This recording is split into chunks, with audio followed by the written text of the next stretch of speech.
میرے دوستو، انسان کو اللہ تبارک و تعالیٰ نے کچھ چیزوں کی فطرت عطا کی ہے۔ وہ کہیں اپنے آپ کو تکلیف میں محسوس کرتا ہے تو کہیں اپنے آپ کو آسانی میں محسوس کرتا ہے۔ بڑا پڑھا لکھا، سمجھدار، مالدار، وزادار آدمی ہونا، لیکن اس کے کپڑے میلے کچیلے ہوں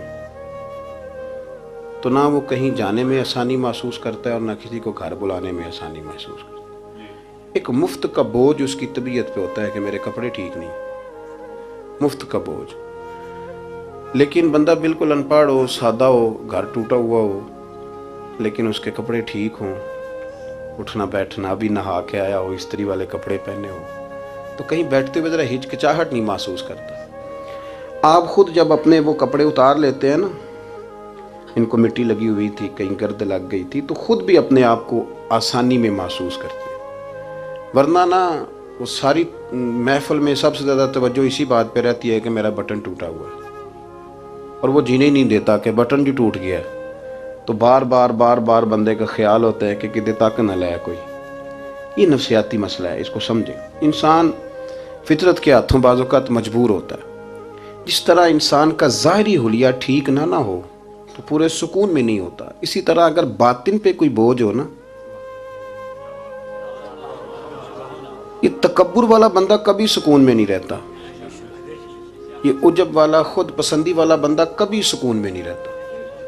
بیماری لگ جاتی ہے نا میری طرح کے کچھ لوگوں کو، بزرگوں کی بات نہیں کرتا کہ ہمیں سٹیج پہ ہونا چاہیے، میں چودھری صاحب ہوں، میں مالدار ہوں، میں علاقے کا بڑا ہوں، میں درویش ہوں، میں صوفی ہوں۔ آپ یقین کریں کہ ان کو پیچھے بیٹھ کے محفل سننے کا مزہ ہی نہیں آتا۔ وہ ساری محفل میں یہی سوچ رہے ہوتے ہیں کہ کدی کوئی اگے ساتھ لے نا۔ یہ بیماری ہے، یہ سکون نہیں لینے دیتی۔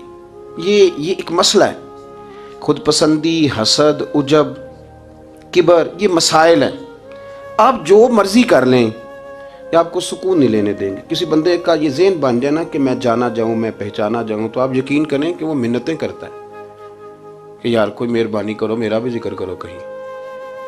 شیخ سعدی رحمۃ اللہ علیہ فرمایا کرتے تھے کہ لکڑی کو گھن اتنی تیزی سے نہیں کھاتی جتنی بڑے لوگوں کو خوشامد تیزی سے کھا جاتا ہے۔ ان کا بس نہیں چلتا، ورنہ 2 بندے رکھ لیں 8 گھنٹے کی ڈیوٹی پہ کہ میری تعریفیں کیا کرو، بس نہیں چلتا۔ یہ باطن کے جو میل کچیل ہے نا، میرے رسول کریم کا کمال یہ ہے کہ حضور نے نظر کرم سے سارے ہی دور فرما دیے۔ اور محبوب کے اپنوں نے جب نبی پاک سے دلیل مانگی نا کہ آپ اللہ کے نبی ہیں تو اس کی دلیل کیا ہے، اپنوں نے دلیل مانگی، قریش نے۔ اپنوں کو منوانا ذرا مشکل ہوتا ہے نا، یہ اللہ کا قانون ہے، اس نے چراغ کے بالکل نیچے اندھیرا بنا دیا ہے، اس کا قانون ہے، کیا کیا جائے، نہیں مانتے۔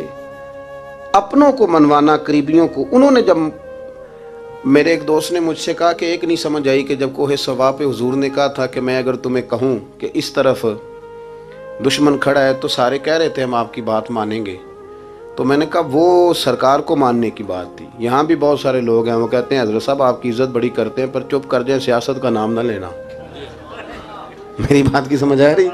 آپ کی عزت بڑی کرتے ہیں پر چپ کر جائیں۔ آپ نے یہ نہیں کہنا کہ سود نہ کھاؤ، بالکل آپ نے یہ نہیں کہنا کہ چودھری صاحب کے بچے کی شادی پہ بینڈ باجا نہیں ہونا، چونکہ ہم تو عزت کرتے ہیں۔ عزت کرنا اور ہوتا ہے اور بات ماننا، ان میں فرق ہوتا ہے نا جی۔ کچھ لوگ حیا کرتے ہیں پر بات، لیکن زیادہ خوشی اسی کی ہوتی ہے جو حیا بھی کرے اور بات بھی مانے۔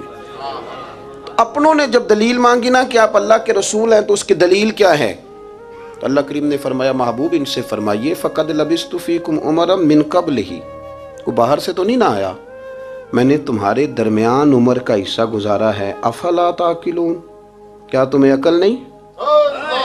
میری طرح کا کوئی سچا ہے تو دکھاؤ، کوئی صادق اور امین ہے تو دکھاؤ۔ تمہارے بیچ نبی کریم کا نا اٹھنا بیٹھنا چلنا پھرنا یہ اس طرح کا تھا کہ کوئی چیز کسی پر بوجھ نہیں بنتی تھی، بلکہ جو دیکھتا جاتا تھا مدینے والے کا غلام بنتا جاتا تھا۔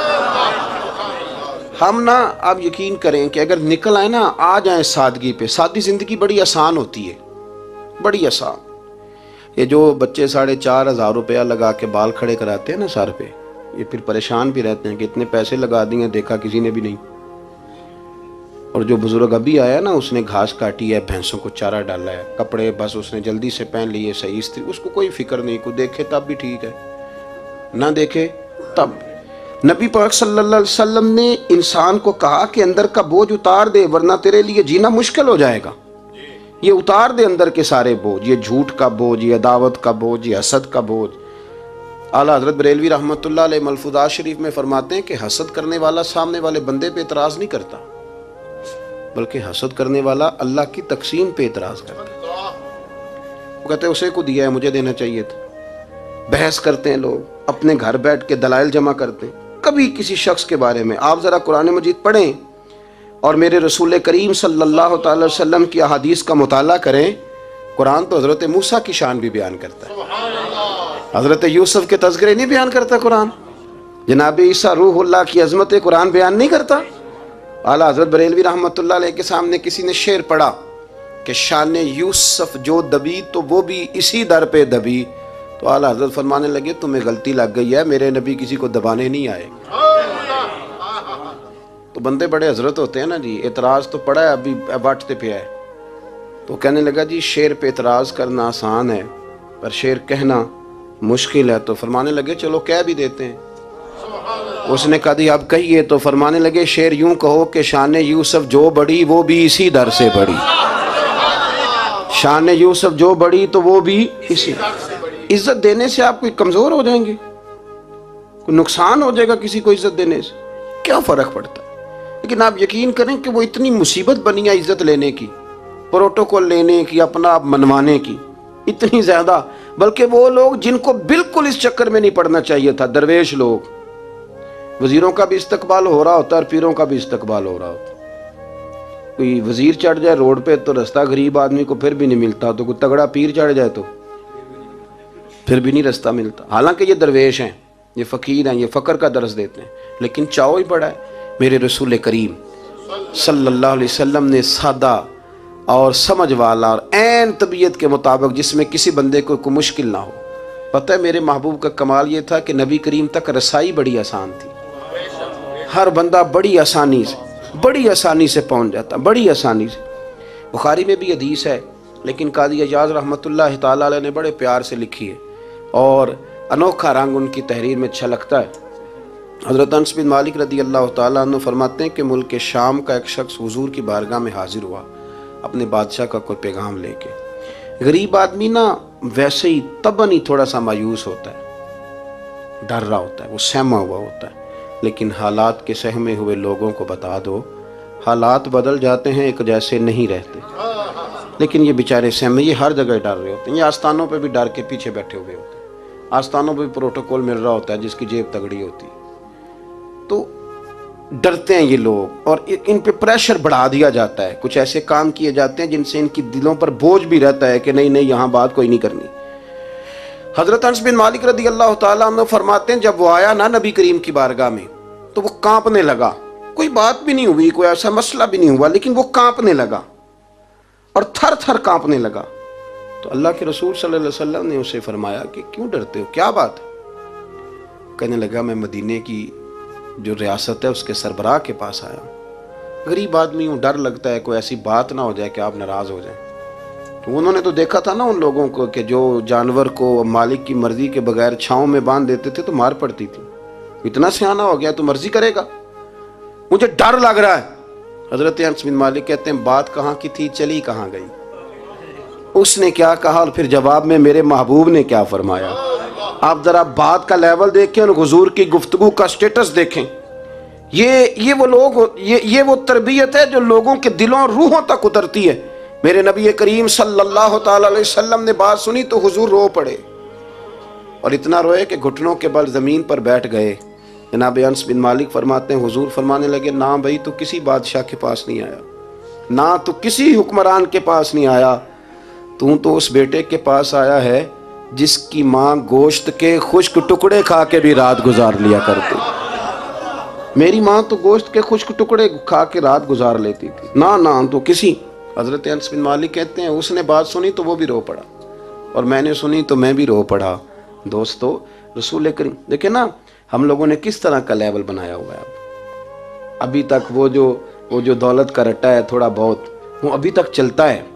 ابھی تک خاندان کے اندر کوئی بندہ امیر ہو جائے تو چودھری بھی وہی ہوتا ہے، سیانا بھی، میرا تو خیال ہے پیر بھی وہی ہوتا ہے. شرط یہ ہے کہ اس کے پاس پیسے ہونے چاہیے، وہی شیخ ہوتا ہے، سارا کچھ وہی ہوتا ہے۔ نبی پاک صلی اللہ علیہ وسلم نے ہمیں کہا کہ یہ تمہارے اندر کے بوجھ ہیں، ما حاک فی صدرک، گناہ جو ہوتا ہے یہ کھٹکتا ہے سینے میں، یہ بندے کو پریشان کرتا ہے، بندہ تکلیف میں ہوتا ہے کسی کو پتہ نہ چل جائے۔ ہم لوگوں نے آہستہ آہستہ کر کے نا احساسات کی دنیا چھوڑ دی ہے، ہمارا مزاج نہیں، چھوٹی چھوٹی باتیں ہوتی ہیں لیکن ہم توجہ نہیں نہ کرتے۔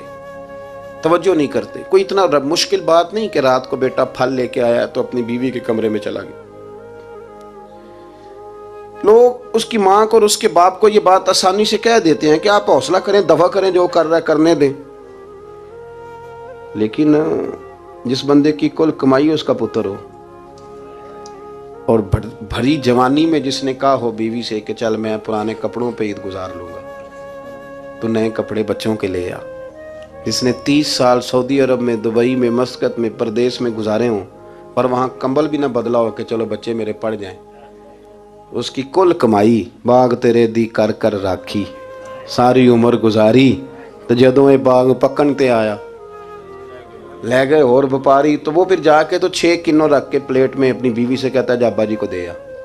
یہ کہنا آسان ہے باپ کو کہ تو صبر کر، حوصلہ کر، پر وہ باپ جب پیچھے پلٹ کے دیکھتا ہے تو کہتا ہے دنیا نے تو تجھے تحفہ دیا ہوگا، میں نے تو جوانی تجھے دے دی، خوشیاں ساری تیرے نام کر دی اور تو میرے ساتھ یہ سلوک کرنے چلا۔ احساسات نہیں، اس کو پتہ ہی نہیں، روز دوست کو ٹیلی فون کرتا ہے کہ آج باہر سے کھانا کھائیں، کبھی ابا جی کو بھی کرنا کہ ابا جی آج میرے بغیر روٹی نہ کھانا، میں آؤں گا تو مل کے کھائیں گے۔ کبھی کہے اماں کو کہ اماں مجھے بڑے بڑے ریسٹورنٹ میں وہ مزہ نہیں آیا کہ تیرے ہاتھ کے چاولوں کی روٹی میں مزہ آیا، آج پکا نا۔ مجھے لگتا ہے اماں کو راشا بھی ہو نا، راشا بھی ہو تو پھر بھی وہ تیرے لیے محنت کرے گی، لیکن احساس ضروری ہے نا، وہ ہم پیدا نہیں کرتے، وہ ہماری توجہ نہیں جاتی۔ صاحب طبقات کہتے ہیں نبی کریم صلی اللہ تعالی علیہ وآلہ وسلم نے نا جب صحابہ کرام آئے تھے مکہ مکرمہ سے مدینہ طیبہ، تو آپ نے سن رکھا ہے کہ انصار مدینہ نے اپنی جائیدادیں بھی تقسیم کر کے آدھی آدھی مہاجرین کو دے دی تھی، تو ان میں ایک حضرت ام ایمن بھی تھی، نبی کریم کی رضائی والدہ ہیں۔ یہ حضرت عبداللہ رضی اللہ تعالیٰ عنہ جو سرکار کے والد گرامی، ان کی آزاد کردہ لونڈی حضرت سیدہ طیبہ طاہرہ جناب آمنہ رضی اللہ تعالیٰ عنہ کی بھی بڑی خدمت کی انہوں نے۔ ان کو بھی ایک باغ ملا ہوا تھا۔ جب وہ خیبر کے علاقے فتح ہو گئے، یہودیوں سے بہت سارے علاقے لے لیے، تو اللہ کے رسول صلی اللہ علیہ وسلم نے فرمایا اب اس طرح کرو کہ یہ جو تم نے جائیدادیں لی ہوئی ہیں نا انصار سے، یہ واپس کر دو اور تمہیں اس میں سے دے دیتے ہیں۔ اور حضور علیہ السلام نے انصار مدینہ سے بھی کہا کہ میں ان کو یہ جائیدادیں دے کے اور تمہاری واپس کرانے لگا ہوں، تو انصار نے تو وہاں بھی بڑا انوکھا جواب دیا کہ یا رسول اللہ ہماری والے بھی رہنے دیں اور وہ والے بھی ان کو دے دیں۔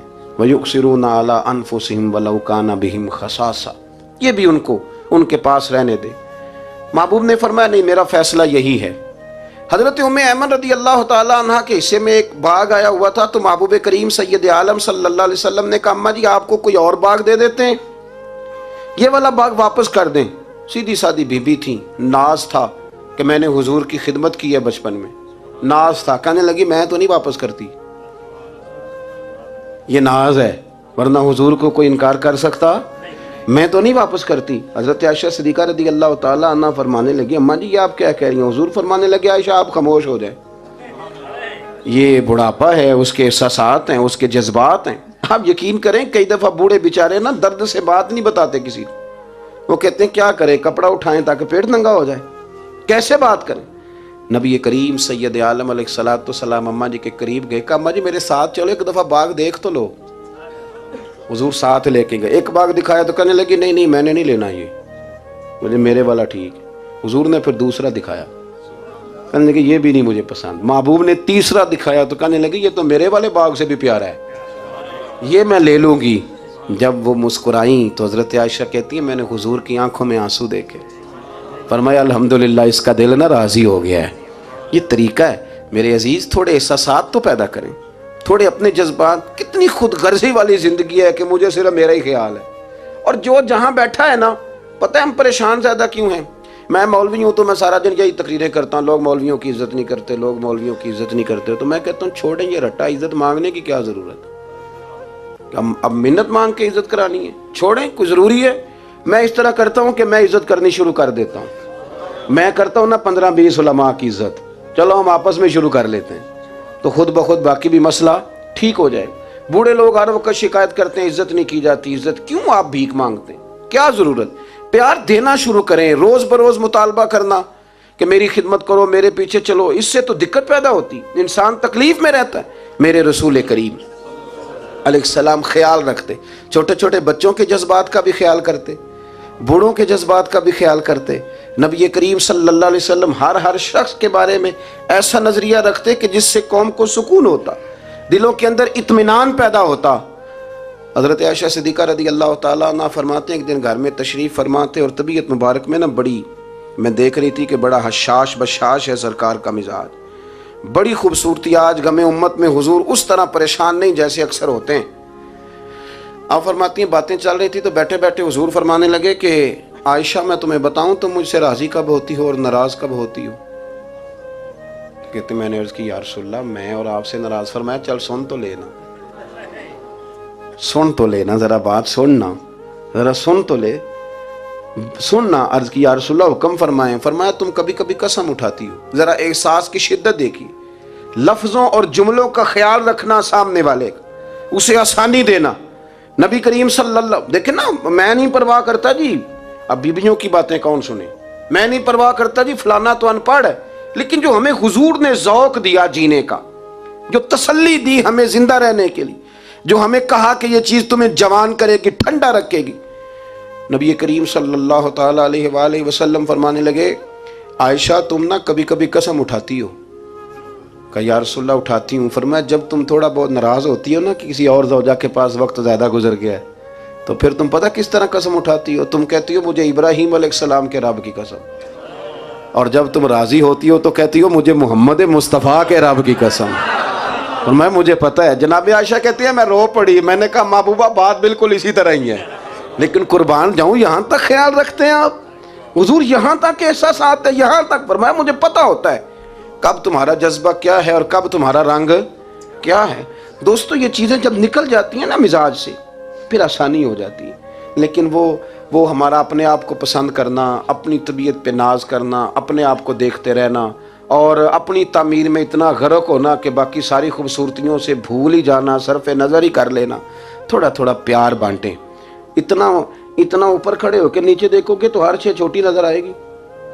کبھی کبھی نیچے کھڑے ہو کے بھی اوپر دیکھیں، انشاءاللہ بڑے بڑے قد والے لوگ دنیا میں ملیں گے، بڑے بڑے قد والے. بہت سارے لوگ مجھے کہتے ہیں نہیں کامل پیر نہیں ملتا. میں کہ نہیں ملتا، پیسے بندے دی جیب ٹھیر سارے ہوں تو پھر کامل پیر کیویں ملے؟ اور 2 MA وہ کر جائے چاہے سیپلیوں میں ہی پاس کر جائے پھر کامل پیر کیسے ملے؟ وہ ہو چودھری صاحب اور اس کو پیر مل جائے. ان 3 بندوں کو پیر ملتا، اس کے لیے تو تھوڑا نیچے اترنا پڑتا ہے نا جی. پہلے جو برتن بھرا ہوا ہو تو اس میں پیر صاحب کیا ڈالیں گے؟ کوئی خالی ہوگی تو شے اندر آئے گی نا. اپنی زندگی میں تھوڑا سا لیول. حضرت خواجہ شمس العارفین سیالوی رحمۃ اللہ علیہ، خواجہ صاحب گزر رہے تھے تو ایک بچہ نا، ہمارے دیہاتوں کے بچے جو ہوتے ہیں نا وہ ان کا اپنا سٹائل ہوتا ہے اور وہ بڑے مست لوگ ہوتے ہیں. اصل مزہ وہی بچے اٹھاتے ہیں جو دیہاتوں کے، وہ جو زندگی گزارتے ہیں بڑی شاندار ہوتی. میں آپ کو تجربے کی روشنی میں کہہ رہا ہوں، میں نے دیہات بھی کھول کے دیکھے اور شہر بھی سارے دیکھے الا ماشاء اللہ، ڈھیر سارے شہر میں نے دیکھے. اور میں نے اس میں دیکھا ہے کہ زیادہ سکھی یہی بچے رہتے ہیں جو مٹی میں بھی کبھی کبھی دوڑتے ہیں، ہاں جو سن لیتے ہیں تھوڑی بہت. آپ یقین کریں کہ سارے گاؤں کے بوڑھے ہی دادا ہوتے تھے اور سارے ہی چاچے ہوتے تھے اور سارے ہی. اب تو رٹا بن گیا، اب تو مسئلہ خراب ہو گیا، عجیب سی الجھن لوگوں نے پیدا کر دی. خواجہ صاحب رحمۃ اللہ علیہ گزر رہے تھے تو ایک بچہ بیری کو روڑے مار رہا تھا. روڑے سارے جمع کر دیے اور مارتا جا رہا ہے. اور یہ بچے گاؤں کے جب یہ فائرنگ کرتے ہیں نا بیری پہ تو یہ روڑے پہلے جمع کر لیتے ہیں تاکہ پھر بے دریغ بغیر رکنے کے اپنا کام کرتے رہیں.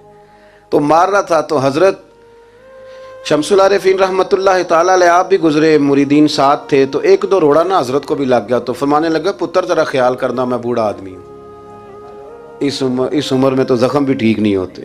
اس نے بچے نے پلٹ کے دیکھا تو وہ تو جانتا تھا نا کہ چائے سے کیتلی زیادہ گرم ہوتی ہے، مرید ماریں گے. اس نے دوڑ لگا دی، بھاگا اور سر پٹ دوڑا. اور جب وہ تیزی کے ساتھ دوڑا نا، تیزی کے ساتھ، اللہ اکبر، تو خواجہ صاحب نے بھی مریدوں سے کہا اس کو پکڑ کے لاؤ، پکڑ کے لائے تو خواجہ صاحب فرمانے لگے دوڑتا کیوں؟ کہنے لگا جی دو حرفی بات ہے، آپ ماریں گے، آپ کے مرید ماریں گے، روڑا جو لگ گیا۔ کیا انداز ہے بزرگوں کا، پیار بانٹنے کا، یہ چیزیں انسان کو بڑا میٹھا رکھتی ہیں۔ آپ یقین کریں پروٹوکول سے نکل آئیں آپ سوکھے ہو جائیں گے، آسان زندگی۔ خواجہ صاحب رحمۃ اللہ تعالیٰ علیہ فرمانے لگے ویسے تو کر کیا رہا تھا؟ کہنے لگا میں روڑے مار رہا تھا بیری کو۔ تو فرمایا بیری تجھے جواب میں کیا دیتی ہے؟ کہنے لگا جی وہ تو پھل دیتی ہے۔ تو آپ فرمانے لگے تو شمس العارفین کو بیری سے بھی کیا گزرا سمجھتا ہے؟ آپ اتر میرے سینے سے لگ، اور جو پھل میں تجھے دوں گا نا پہلے کبھی نہ کسی نے دیا ہوگا۔ تھوڑا لیول تو نہیں دیکھیں نا، ہمارے بچے بڑی آسانی سے کہہ دیتے ہیں میرے گاؤں کے لوگ جاہل ہیں جی سارے۔ تو میں کہتا ہوں جاہل کو جاہل کہہ کے جان چھڑانا تو آسان کام ہے، یہ تو آسان کام ہے، پر جاہل کو پکڑ کے عالم بنا دینا یہ مدینے والے رسول کا طریقہ ہے۔ وہ جہاز میں جو لوگ زیادہ ٹریول کرتے ہیں وہ اس بات کو ذرا آسانی سے سمجھیں گے کہ جو ہمارے دیہاتوں سے لوگ جاتے ہیں نا عمرہ کرنے، اکثر غریب لوگ ہوتے ہیں، کئی تو بیچارے کمیٹیاں ڈال کے جاتے ہیں۔ تو وہ جب چڑھتے ہیں نا جہاز پہ تو بچہ پڑھا لکھا بیٹھا ہو تو بابا جی کو نہیں پتا ہوتا، تو وہ سیٹ نمبر کیسے دیکھنا ہے، تو بیٹھ جاتے ہیں جہاں جگہ ملے، سمجھتے ہیں بس ہی ہیں۔ تو بچے تنقید کر رہے ہیں جی ساڑھے پنڈ دے بندے نہیں سیانے ہو سکتے، دیکھو انہوں نے بس ہی سمجھا ہوا ہے، اور ہنستے ہیں، پھبتیاں کستے ہیں، مذاق اڑاتے ہیں۔ تو میں کہتا ہوں یار تو اگر پڑھا لکھا ہوتا نا تو تم دروازے پہ جا کے بابا جی کا ہاتھ تھامتا، پھر تو سیٹ نمبر دے کے انہیں بٹھاتا، ہاتھوں تے سیٹ بیلٹ باندھتا، پھر پانی کی بوتل دیتا اور پھر کہتا حضور بزرگوں میں فلانی جگہ بیٹھا ہوں، میری ضرورت پڑی تو دوبارہ بھی آواز دے لینا۔ پڑھے نا بخاری مسلم، حضرت انس بن مالک رضی اللہ تعالیٰ عنہ فرماتے نجرانی چادر حضور نے اوڑھی ہوئی تھی اور نبی کریم صلی اللہ علیہ وسلم جا رہے ہیں، جناب فاروق اعظم بھی ساتھ ہیں۔ تو کہتے ہیں پیچھے سے ایک شخص نے نا حضور کی وہ چادر، اس میں سرخ دھارے دار تارے تھی، تو پکڑ کے نا اس نے چادر حضور کی کھینچی، تو وہ جو چادر تھی وہ حضور کے گلے میں پھر گئی۔ فرماتے میں وہ تکلیف محسوس کر رہا تھا، تو وہ کھینچ کے نا چادر، تو کہنے لگا میں کچھ مانگنے آیا ہوں۔ تو دروازہ زور سے کھٹکھٹائے اسے بھیگ دیتے ہو، پھر تو دوڑ جا، دروازہ توڑے گا۔ لیکن حدیث کے لفظ ہیں فَالْتَفَتَ إِلَيْهِ فَضَحِكَ۔ حضرت انس بن مالک کہتے ہیں جب مصطفیٰ کریم نے اس کی طرف دیکھا تو حضور نے مسکرانا شروع کر دیا۔ یہاں مسکرانا کمال ہے۔ اعلیٰ حضرت بریلوی کہتے ہیں جس کے گچھے سے لچھے جڑے نور کے ان ستاروں کی نزہت پہ لاکھوں سلام، اور جس کی تسکی سے روتے ہوئے ہنس پڑے اس تبسم کی عادت پہ لاکھوں سلام۔ حضور نے توجہ کی تو مسکرائے، فرمایا کیا لینے آئے ہو؟ کہنے لگا بھکاری ہوں، کچھ لینے آیا ہوں۔ چادریں کھینچ کے مانگ رہا ہے، تو نبی کریم علیہ السلام نے دیا کتنا؟ میرے کریم سے گر قطرہ کسی نے مانگا دریا بہا دیے ہیں، در بے بہا دیے ہیں۔ نبی کریم نے فرمایا یہ دو پہاڑیوں کے درمیان جتنی بکریاں کھڑی ہیں ساری اسے دے دو، دو پہاڑیوں کے درمیان جتنی بکریاں کھڑی ہیں ساری اسے۔ وہ آیا تھا تو اسے ادب آداب بھی نہیں آتے تھے، مانگنے کا طریقہ بھی نہیں آتا تھا، لیکن گاؤں گیا تو جا کے دین کا مبلغ بن گیا۔ کیا تبلیغ کرتا ہے؟ کہتا ہو لوگوں غربتوں سے پریشان لوگوں آؤ میرے ساتھ، میں تمہیں مدینے لے چلوں۔ میرے رسول اتنا دیتے ہیں کہ غربت کا ڈر بھی نکل جاتا ہے۔ جب طبیعت کے اندر انسان کے ایک مزاج بن جائے نا، آپ یقین کریں یہ بڑے ٹھنڈے لوگ، مست لوگ، پرواہ کوئی نہیں۔ ورنہ بہت سارے ایسے لوگ ہیں بیچارے زندگی میں جو دوسروں کو سیدھا کرتے کرتے نا خود بڑے ٹیڑے ہو گئے، حالات خراب ہو گئے۔ امام احمد بن حنبل وہ روایت لائے ہیں، جب ایک شخص نے آ کے حضرت عمر سے کہا تھا میں تقریر کرنا چاہتا ہوں، تو فرمایا تو نہ کرنا۔ اس نے کہا حضور میں پڑھا لکھا ہوں کیوں نہ کروں؟ فرمایا جب تو ممبر پہ بیٹھ کے واز کرے گا تو بہت سارے لوگوں کو گنہگار بھی تو سمجھے گا نا، تو تیرا اپنا کیا بنے گا؟ یہ بھی تو بتا نا کہ پھر تیرے اندر کے لیول کا کیا بنے گا۔ اپنے آپ کو نا ان قباحتوں سے، اگر آپ کے کپڑے ٹھیک نہیں، آپ سکون میں نہیں ہیں، تو آپ کے اندر میل ہو تکبر کی، حسد کی، غیبت کی، چغلی کی، اور سب سے بڑی بدگمانی کی، برا سوچنے کی، پھر آپ کہیں کہ میں سکون سے۔ آپ یقین کریں ہمارا کوئی مخلص دوست اس لیے نہیں ہوتا کہ ہم کسی کو مخلص سمجھتے ہی نہیں۔ ہمارے زمانے میں سچا اس لیے کوئی نہیں کہ ہم کسی کو سچا سمجھتے نہیں۔ ہمیں بزرگ اس لیے نہیں ملتے کہ ہم کسی کو بزرگ ناراض نہ ہونا، میری بات پہ غور کرنا۔